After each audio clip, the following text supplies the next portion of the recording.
L'accouchement se produit généralement à la fin du 9e mois de grossesse. Le plus souvent, la mère est aidée par une sage-femme ou un gynécologue obstétricien. Le fœtus baigne dans le liquide amniotique. Il est relié au placenta par le cordon ombilical. Sa position indique qu'il est prêt à naître. Sa tête est en bas, dans le bassin de sa mère. L'accouchement commence par la période de travail. Elle se caractérise par des contractions involontaires du muscle de la paroi de l'utérus, le myomètre.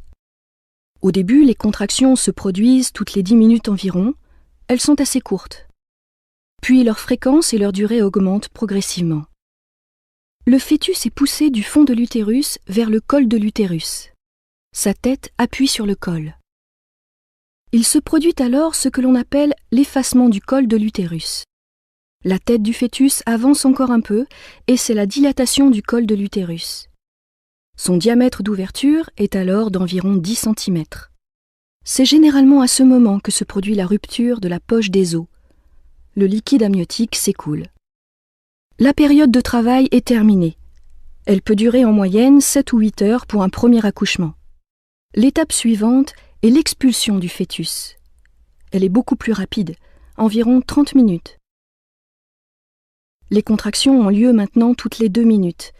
Elles ont une durée d'1 minute et sont très intenses. La mère doit cependant aider le fœtus à avancer en contractant volontairement ses muscles abdominaux. La tête du fœtus avance dans le vagin tout en effectuant une rotation. Elle commence à sortir en se redressant vers le haut. Puis, la sage-femme ou le médecin saisit le bébé par la tête et la tourne afin de faciliter le passage de la première épaule, puis de la deuxième, et enfin de tout son corps. C'est la naissance. Le cordon ombilical est coupé.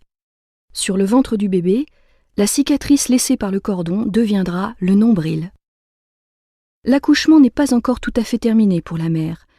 En effet, quelques minutes après l'expulsion, les contractions reprennent. C'est l'étape de la délivrance. Aidée par le médecin, la mère expulse le placenta.